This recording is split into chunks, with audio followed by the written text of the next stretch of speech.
नमस्कार मंडळी.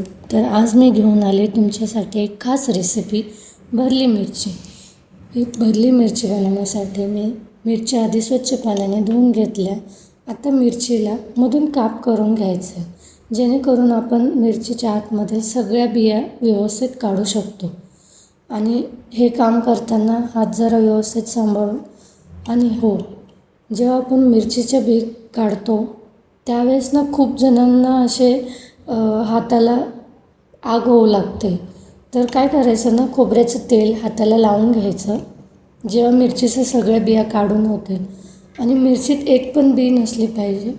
आता अशा तुम्ही बघू शकता, मी एक एक मिरचीच्या सगळ्या बिया काढून घेतल्या तिथे व्यवस्थित.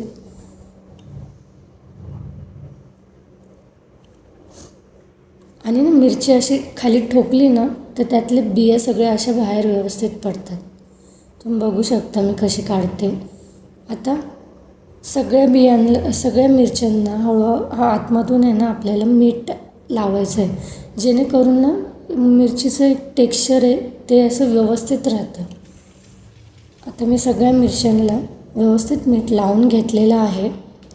आता आपण मसाला बनवूया. मसाला बनवण्यासाठी मी इथे कढईमध्ये पहिले शेंगदाणे फ्राय करून घेणार आहे. शेंगदाणे व्यवस्थित असे भाजून घ्यायचे, जेणेकरून असे जे आतमधला मसाला आहे थोडासा क्रिस्पी लागला पाहिजे. आता शेंगदाणे भाजलेले आहेत. आता मी थोडेसे इथे तीळ घेतलेत, तीळसुद्धा मी भाजून घेते. जास्त भाजायचं नाही आहे तिळांना, नाहीतर मग ते असे एकदम करपट लागतात. तीळ एकदम व्यवस्थित एकदम 2-3 सेकंड भाजायचे आहे फक्त आपल्याला.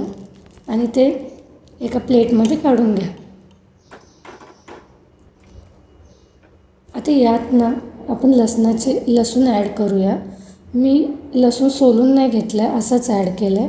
आता आपण सगळे मसाले ॲड करून घेऊया. मी घेतला आहे घाटी मसाला, अंबारी मसाला, हळद, धना पावडर आणि चवीनुसार मीठ. आता आपण इथे टाकूया थोडीशी कोथिंबीर, बारीक कापलेली कोथिंबीर टाकून हा मसाला आहे व्यवस्थित असा मिक्स करून घेऊया. मी हाताचाच वापर करते, तुम्ही स्पूनने पण करू शकता. आणि बघा किती मस्त वाटतं हा मसाला आपला आता रेडी आहे. आता हा मसाला आपण मिरचीमध्ये भरून घेऊया. आता एक मिरची घ्यायची, त्यात कमीत कमी 1 चमचा मसाला बसतो, छोटाच चमचा आहे. आणि थोडं जास्त बसत असेल तरी पण टाकू शकता. फक्त मसाला जास्त ओव्हरलोड नाही करायचा, मग तो पूर्ण बाहेर येतो, मिरचीत असा राहत नाही. आता तुम्ही एक एक करून सगळ्या मिरच्यांमध्ये व्यवस्थित मसाला हा भरू शकता.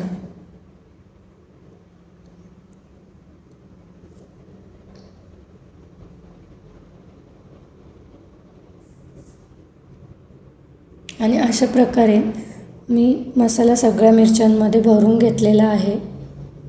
आता आपण मिरच्या फ्राय करायला घेऊया. कढईमध्ये मी ॲड केलेलं आहे 1 चम्मच तेल. आणि एक एक मिरची अशी व्यवस्थित तेल तापल्यावर टाकून घेऊया.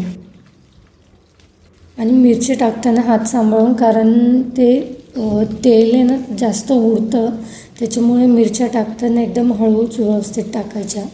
आणि मी वरतून थोडंसं मीठ ॲड करते, म्हणजे ते मिरचीलाही लागेल. आता तुम्ही विचार करत असाल ह्या मसाल्याचं काय करणार. जो राहिलेला मसाला आहे तुम्ही हा कशासाठी वापरू शकता. भेंडी फ्राय किंवा सुकी भाजी कुठली किंवा ग्रेव्हीवाली भाजी, त्यात हा मसाला तुम्ही यूज करू शकता. आता मिरची वाफळलेली आहे, ती दुसऱ्या बाजूने पलटून घ्यायची. मग चेक करू शकता, अशी थोडीशी गोल्डन ब्राऊन झालेली आहे. आता सगळ्या मिरच्यांना अशा व्यवस्थित एक एक करून पलटवून घ्यायच्या आहे. आणि एक गोष्ट, आता एक बाजूने चांगल्या क्रिस्पी झाल्यात, दुसऱ्या बाजूने पटकन सॉफ्ट होण्यासाठी मी थोडंसं पाणी टाकणार आहे. आणि याला 5 मिनिट वाफेवर शिजवून घेणार आहे. 5 मिनटानंतर तुम्ही झाकण उघडून बघू शकता, मिरचीचा कलर लगेच चेंज झालेला दिसतो, म्हणजे समजा की मिरची शिजलेली आहे. ही रेसिपी कशी वाटली नक्कीच सांगा. चॅनलला सबस्क्राईब केलं नसेल तर लवकर करून घ्या. आणि अशाच नवनवीन रेसिपीसाठी मला फॉलो करा.